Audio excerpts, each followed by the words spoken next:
जब जानो कछु मन भयो चतुर चित्त की पाय, ल्यावन प्यारे लाल को तीछन आई धाय। सुनहु लाल नव बाल बलि बैठी अति हति ठाने, मौन धरे ने नाम भरे जय कपोल तर पान।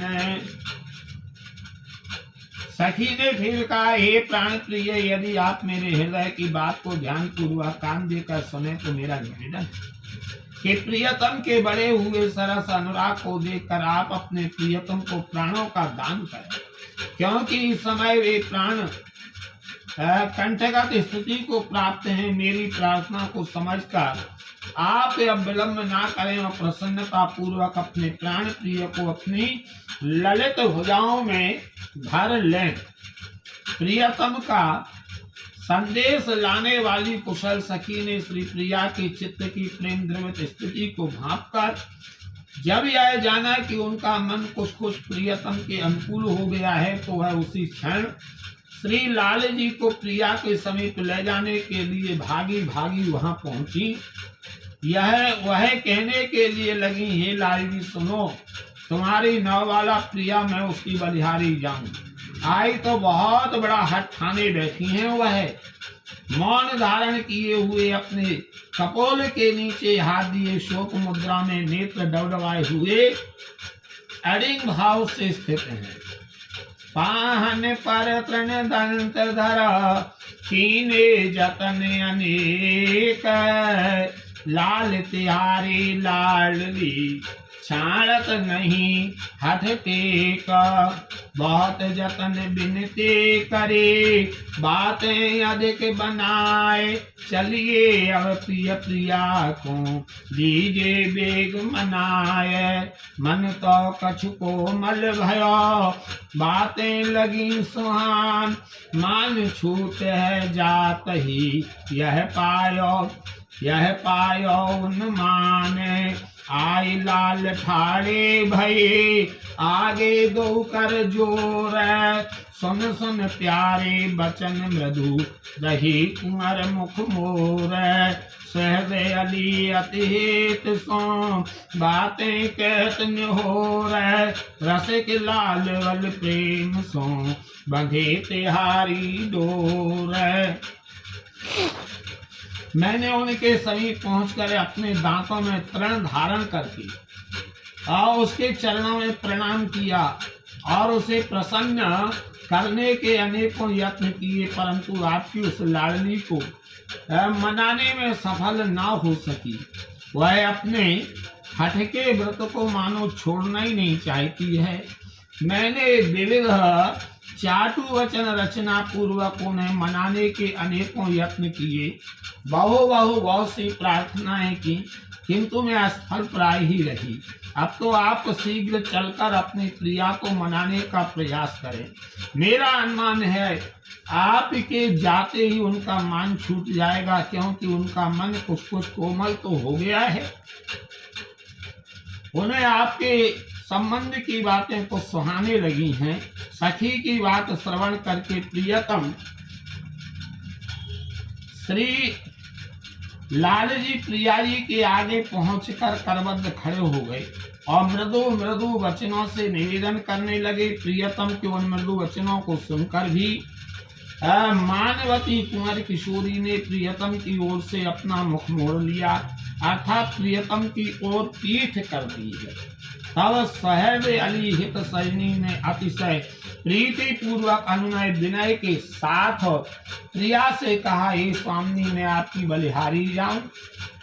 आपके रसिक प्रियतम श्री लाल जी आपकी ही प्रेम डोरी से सर्वथा आबद्ध हैं, अतः प्रेम और कृपा के पात्र हैं। इनके अनन्य प्रेमी स्वरूप में भ्रम के लिए कोई स्थान ही नहीं है। अब प्रिया जी के वचन है, कई तव श्याम स्नेह में समझावत सखी तो है, अंतर सित बाहिर सुरंग अंतर हित बाहिर सुरंग ये के नैनन जो है।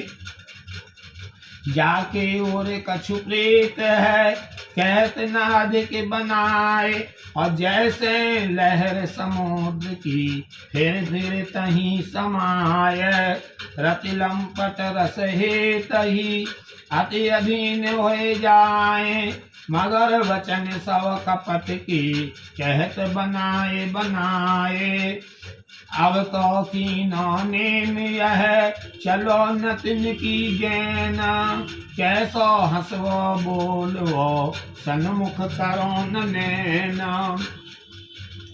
शहद अली की बात सुनकर श्री प्रिया जी ने कहा, अरे सखी, ये श्याम सुंदर जिनकी तू मुक्त कंठ से प्रशंसा कर रही है, प्रेम के संबंध में बड़े कपटी हैं, ये वचन रचना में बड़े नागर हैं, दूसरों की समझाकर बहला देना बहुत जानते हैं। मैं तुम्हें यथार्थ बात बताती हूँ, जिनसे मैंने अपने हृदय के नेत्रों से देखा है, वह यह है कि वस्तुतः श्याम सुंदर बाहर से ही रंग रंगीले हैं, अन्याय विनय करना जानते हैं, किंतु भीतर से ये एकदम कोरे अथवा श्वेत अर्थात प्रेमहीन है।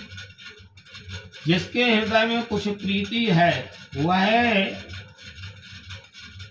गल छोड़ करके बनावटी बातें नहीं करता। जैसे समुद्र से उठी हुई लहरें पुनः पुनः उछलकर अंततः समुद्र में लीन हो जाती हैं, अर्थात प्रेम में प्रदर्शन नहीं होता। ये रति लंपट अपना रस प्राप्त करने के लिए ही केवल वचनों में अत्यंत अधीन हुए से दिखते हैं। ये जो संभाल कर मदर वचनावली प्रस्तुत कर रहे हैं, यह सब ही कपट की बातें हैं। हे सखी, तू मेरी बात कान खोलकर पुनः सुन। अब तो मैंने यह व्रत ले लिया कि मैं तो ना कभी इनका अनुगमन करूंगी और ना ही सहगमन। हंसना बोलना तो दूर की बात है, मैं तो कभी इनसे नयन भी नहीं मिलाऊंगी। और श्री लाल जी के वचन हैं, तुम प्रवीण सब अंग में ऐसी जियन विचार, तासों ऐसी चाहिए तन मन जो रहो हार। कैसे के कही जाते है नेक रुखाई भां, याते नाहिन और दुखो प्यारी तेरी साह। जो जानत अपराध कछु दीजे दंड विचार, भुजन बांध हृदय अधर धर नख छद कर सुकुमार।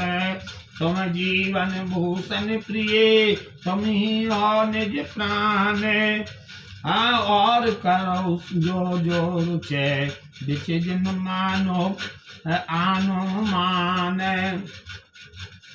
मानवती प्रिया के मान गर्भित वचनों को श्रवण करके चाटु वचनावली निपुण प्रियतम ने कहा, हे प्रिय, आप प्रेम प्रीति के सभी अंगों में सदा निपुण, अतएव आपको यह मान शोभा नहीं देता।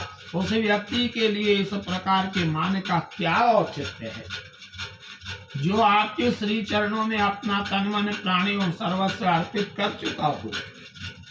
आप ही बताइए कि आपकी किंचित भी उपरांत उपेक्षा मुझसे भला कैसे सही जा सकती है। हे प्रिय, मैं सौगंध पूर्वक कहता हूँ कि मेरे लिए आपके इस मान से बड़ा और कौन सा दुख हो सकता है।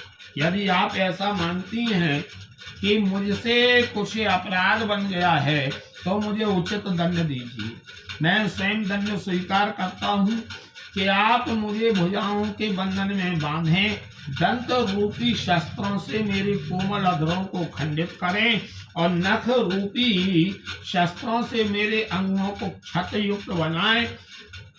हे सुकुमारी प्रिय, आप मेरी जीवन हैं, मेरे जीवन की भूषण रूपी शोभा है।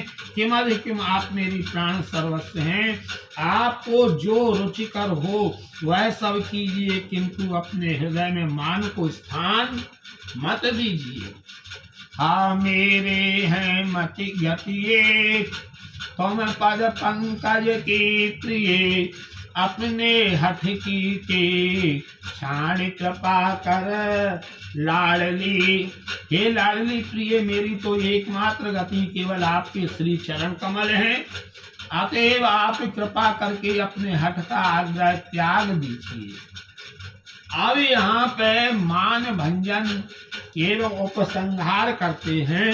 मोहन के मोहन बचन सुन मोहन मुस्काए, प्यारो प्यारी प्यार सो धरक लियो उर लाए। जब देखे खेलत हंसत रस में दो सुकुमार, हित ध्रुवती छिन्न सखी सब करत प्राण बलिहार। श्री ध्रुवदास जी महाराज कहते हैं कि प्रियतम मोहन की मधुमय विनम्र वचनावली का श्रवण करके मोहिनी प्रिया मुस्कुरा उठी और उन्होंने मान का त्याग कर उल्लसित होकर प्राण प्रियतम को हृदय से लगा लिया। यह सखियों ने देखा कि रसमय युगल सुकुमार श्री लाडली लाल हंसते खेलते प्रसन्न मुद्रा में हैं। तब सब सखियां उन पर अपने प्राणों को बलिहार जाने के लिए लग गई हैं। आज के प्रसंग को यही विराम करते हैं। श्री जी ने कृपा की तो कल अंतिम लीला है गान लीला, और उसके लिए श्रवण करेंगे। बोलो श्री राधा वल्लभ लाल जी महाराज की जय, श्री प्रिया वल्लभ लाल जी महाराज की जय, हेता हरिवंशचंद्र महाप्रभु की जय, सेवक जी महाराज की जय, गुरु चरणार विंद की जय, श्री ध्रुवदास जी महाराज की जय, 42 लीला की जय। जय जय श्री राधे श्री हरि वंश।